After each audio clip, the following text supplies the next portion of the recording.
Hey, what's going on, guys? So I got the diff from my '03 Cobra here.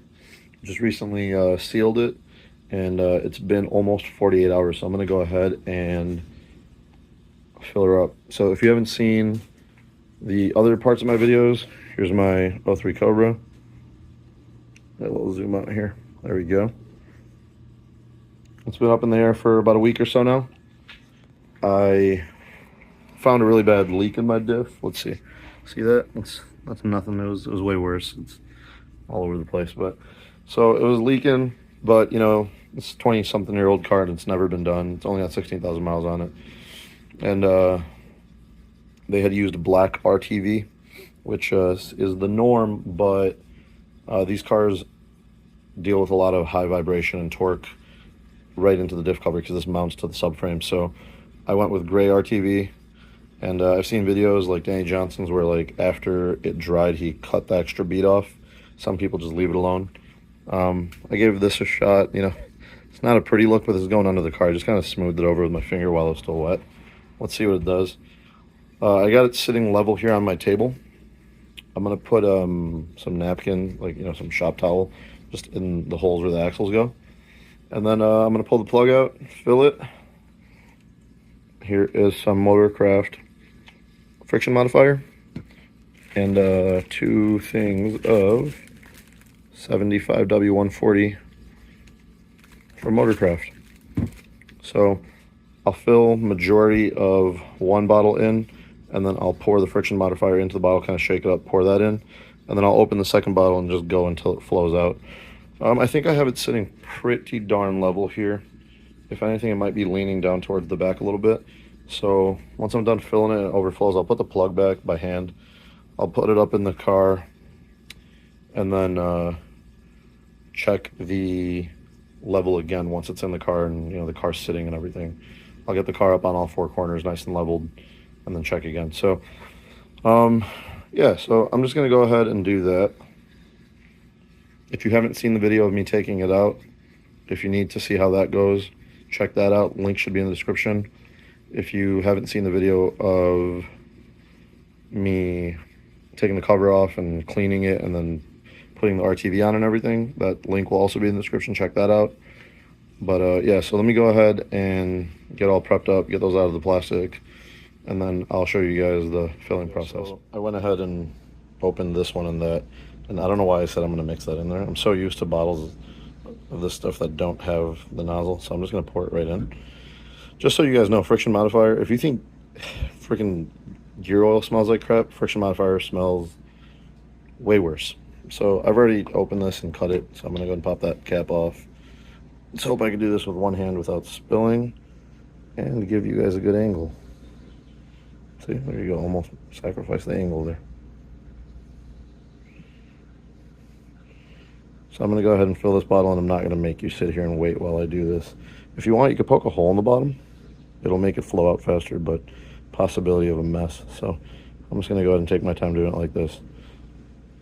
I'll show you guys when I'm pouring in the friction modifier. Okay, so I don't know if you could tell. The level line is right down there. See that, where it's moving? I've poured majority of it in. I've read a lot that they don't take 2 full quarts, so I'm going to go ahead and put the friction modifier in first and then get back to finishing off that bottle. I know it's going to take more than one, but you just want to be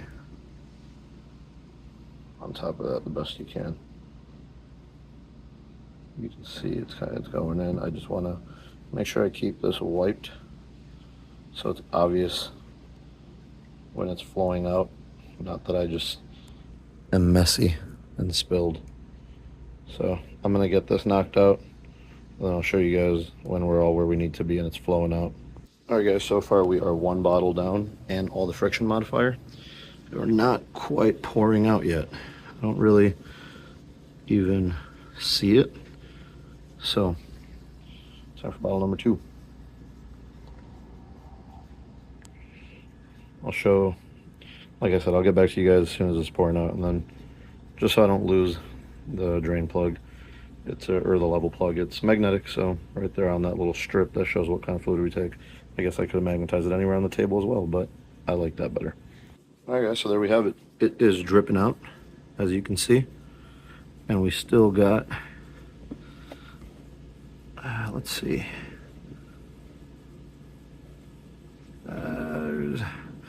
we still got about 300 milliliters left in here, or like 10 ounces. So, you know, it did not take 2 full quarts. It took about 1.3 quarts, and you know, a little 4-ounce bottle of friction modifier. So, I mean, there's half of that right there in just friction modifier. So I'm gonna go ahead and put the cap back on. I'm gonna let that drip for a minute just so it like really levels out, because I know when I get it up in the car and it's properly level and I pull that plug out again, it's going to drip even more. So I'm gonna let that drip for a little minute before I put the plug back in. So that's that for now, guys. Once I'm putting it up in the car, you know, and whatnot, I'm probably gonna let it sit on the table for a day, see if there's any leaks anywhere in the gaskets or whatever. Each bottle of this stuff's like 25-30 bucks, and then friction modifier is like $10, so it's like $70-80, $65 to $80 worth of fluid and $8 worth of RTV. If it leaks, I'd rather lose, you know, whatever, less than 100, close to $100, than whatever hours it's going to take me to put this up in the car and everything like that. So I'm going to let it sit on the table overnight, see if it develops any leaks anywhere just from sitting and whatnot. I don't think it should. I did a pretty good job cleaning the mating surface and putting this gasket maker on. But yeah, guys, that's it. If you have any questions, feel free to hit me in the comments. Don't forget to like this video. If you like the content I'm putting out, feel free to subscribe. I really appreciate it. I try to do this so that way there's people out there who have a pretty good idea of how to work on these cars. There's not a lot of quality videos out there. Danny Johnson does a great job, but you know, there's not a lot of videos out there depicting everything in a lot of detail other than him, really. And you know, it's good to have multiple options, to be able to watch multiple sources and stuff. So before that leaks and makes it out to my table, I'm gonna get to that. But that's it, guys. Peace.